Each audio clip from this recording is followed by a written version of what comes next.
Welcome to Beyond the Bit Quantum Pathways, the podcast where we explore the exciting world of quantum careers. I'm Amir Rasool, your host, here to bring you inspiring stories from industry pioneers, researchers and innovators who are shaping the future. Whether you're a career changer, a curious mind or an aspiring quantum professional, this is your gateway to discovering opportunities in this groundbreaking field. Welcome back to Beyond the Bit Quantum Pathways, the podcast where we explore the people and ideas shaping the future of quantum technology. Today's guest is Laia Domingo, who's the Chief Science Officer at Ingenii, a startup applying quantum machine learning to real-world challenges in biotech and healthcare. What drew me to Laia's work is how practical and mission-driven it is. Ingenii isn't just exploring what quantum could do, they're already working on applications in areas like drug discovery and medical imaging. And beyond the tech, Laia's also helping launch quantum machine learning education initiatives to support the next generation of talent in this space. In this episode, we dive into how she's bridging research and application, why education matters even in early stage startups, and what the future of quantum in life sciences might look like. So let's get into it. So Laia, thanks for joining me. Thank you. Thank you for inviting me. No, fantastic. Obviously, we spoke a couple of times in the past, and based on your story, I thought, let's get you on the podcast and get people hearing about it. So obviously, I came across you in Ingenii recently and was quite impressed.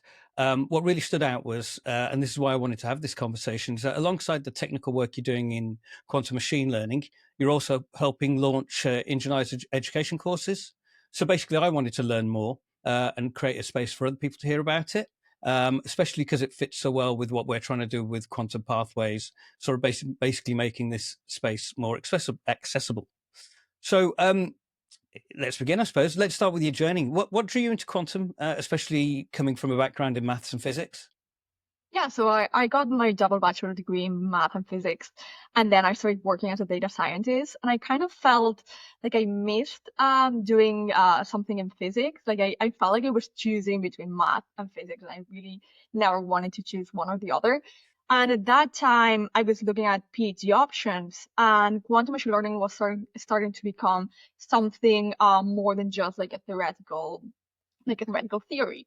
I was starting to become something that could have the potential for clear advantage. So I thought, okay, that's the time. That's the time to start this journey and start combining these skills both in the physical world and in the mathematics and modeling work.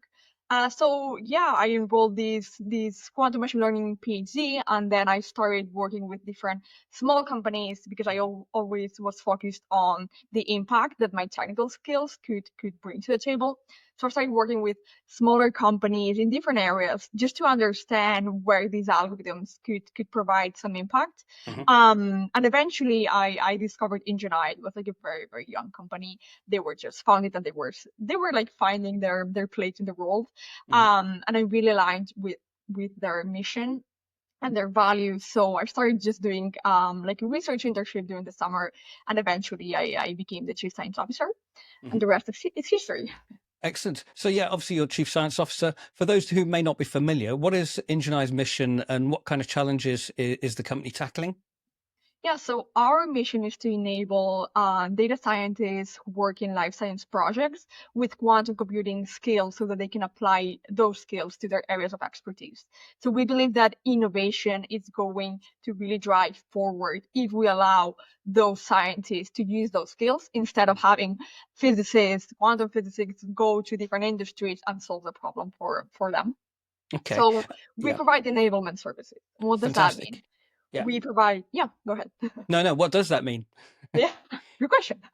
So we provide enablement services that are end-to-end. So we start with educational tools, which include our quantum machine learning and quantum computing courses. And then we go to development tools. We have Python libraries that allow you to abstract the complexity of some of the quantum machine learning and quantum computing algorithms. We provide visualization tools and metrics to understand the performance and complexity of your algorithms. And then we also move to the application and research side. So we just launched the beta version of our Quantum Innovation Lab. And that is a platform that allows you to understand whether a use case is a good fit for quantum computing and quantum machine learning, and what are the next steps if you wish to pursue the quantum computing route. Fantastic. So we really go end to end. Yeah. So what makes Ingenii different, I suppose? Is it the people, the approach, the tech stack? think it's more the end-to-end enablement services and the specific focus in life sciences. So I think other like software companies are more general, and they usually assume that the user had some knowledge in at least quantum computing or physics or quantum machine learning, but we start from scratch. So we assume that the people who are using these tools don't necessarily know anything about quantum computing, so they can start with the education and then they can go and move towards development and research. And we're very much focused on life sciences. So all of the projects, all the algorithms that we provide, and all of the research that we developed is focused on true life science applications that have a real impact today. So I think that's another differentiator from other companies. Okay, fantastic. So you're kind of working the intersection of biology and quantum machine learning. Where do you see kind of big breakthroughs coming in that? Oh, there are a lot of areas, fortunately.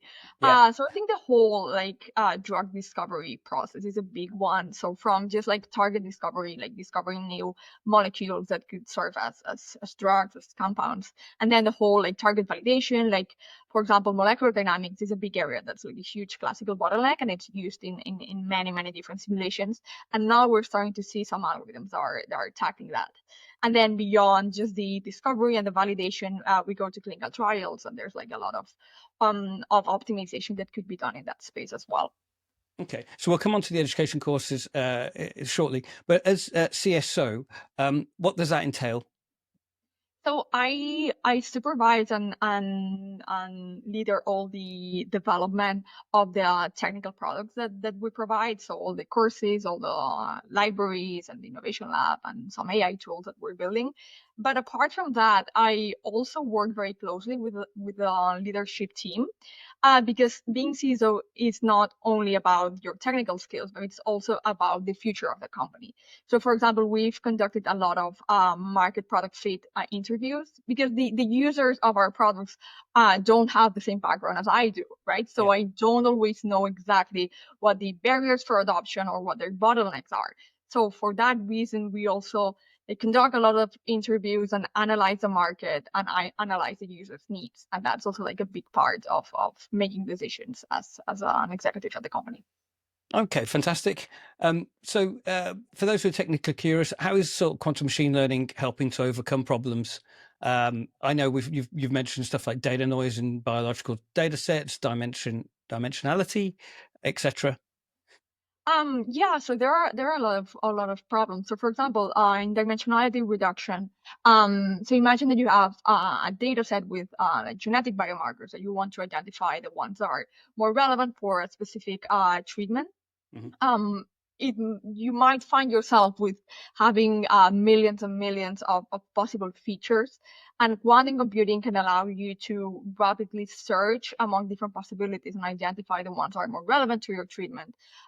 Or also because of the exponential scaling of the Hilbert space, which is the quantum space where quantum states live, you can also encode larger data sets with fewer qubits, so that then you can apply a quantum algorithm afterwards that will have fewer training parameters, so it will be less likely to overfit your data and probably give better results. So that's an area in dimensionality reduction, but really in every step of the machine learning pipeline, you can find a quantum algorithm that can probably give you an advantage. Fantastic. So coming on to obviously you mentioned that Ingenii have recently released quantum machine learning courses.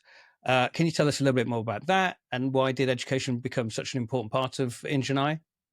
Yeah, so we started really just understanding what the barriers for adoption of quantum technologies were to data scientists. And we realized that most of them really didn't know what the difference between the hardware and the software was, whether you could run any problem in a quantum computer. And also a lot of them expressed barriers in the baseline knowledge that they had to have, right? They thought, okay, maybe I need a PhD in physics or at least a degree in physics to start working in quantum machine learning. So we thought, okay, education is clearly a barrier for those people to get started.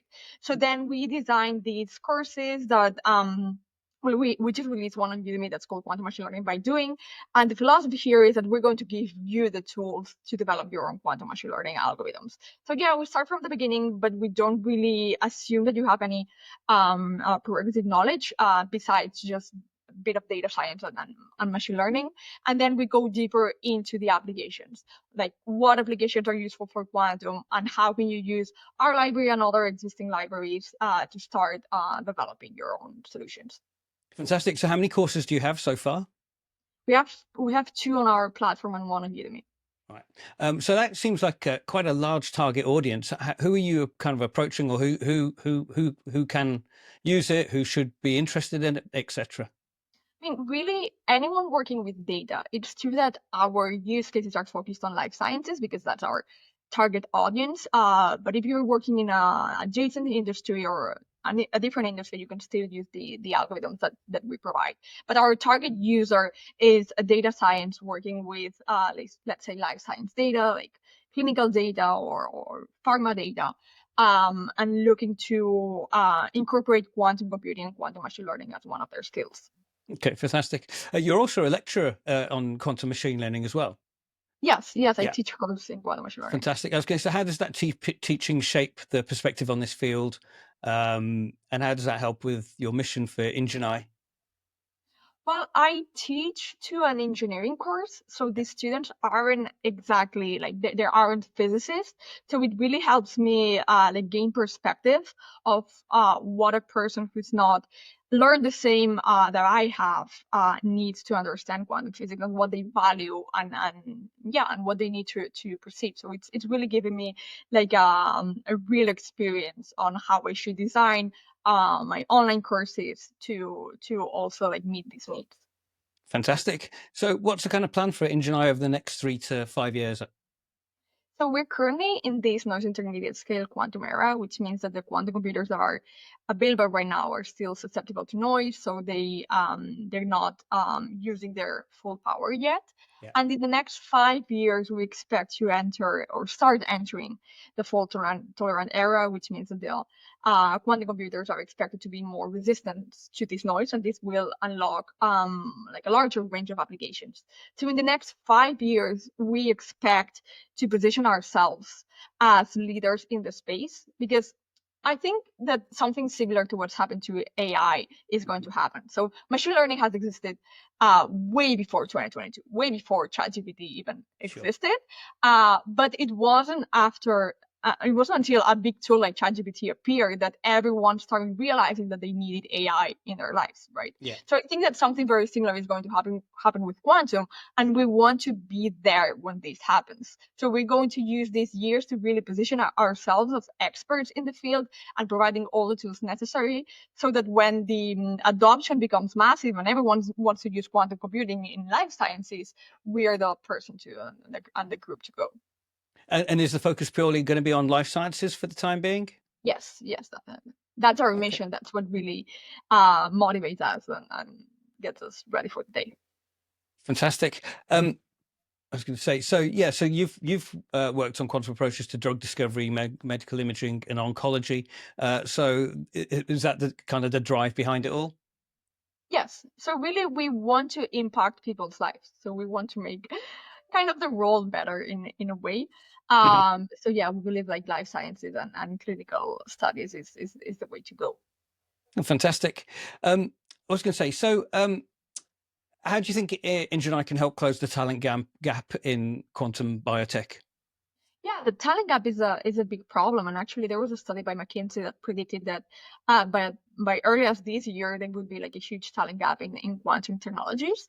And I think that the way to close this talent gap is through quantum education.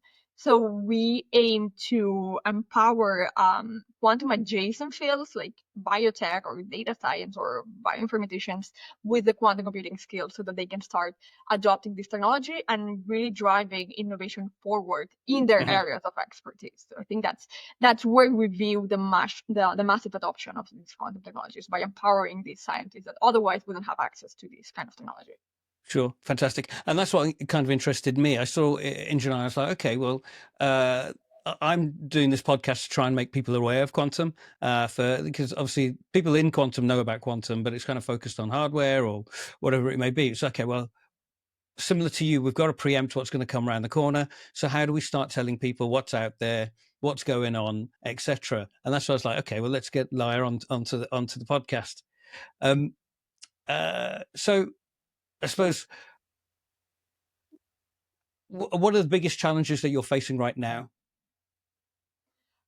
I think, I mean, the biggest challenge and at the same time the opportunity is that we're very early, Hmm. right? So we're not in the place where there's massive adoption. So sometimes we have to educate the market a little bit Yeah. and understand how ready the market is for quantum. For example, with pharma companies, it's usually kind of hard to just go in there and sell them like a quantum computing POC because they move very, very slow. So you have to find the right audience for the products that you're creating. But at the same time, if you're early, then when massive adoption comes, you're going to be prepared for Yeah.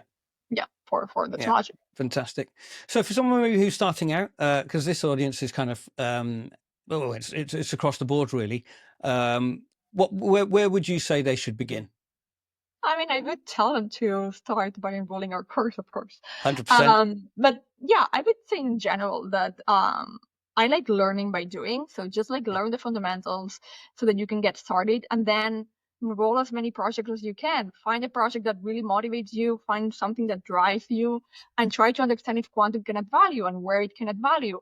And then yeah, just like meet people, talk to people, share ideas.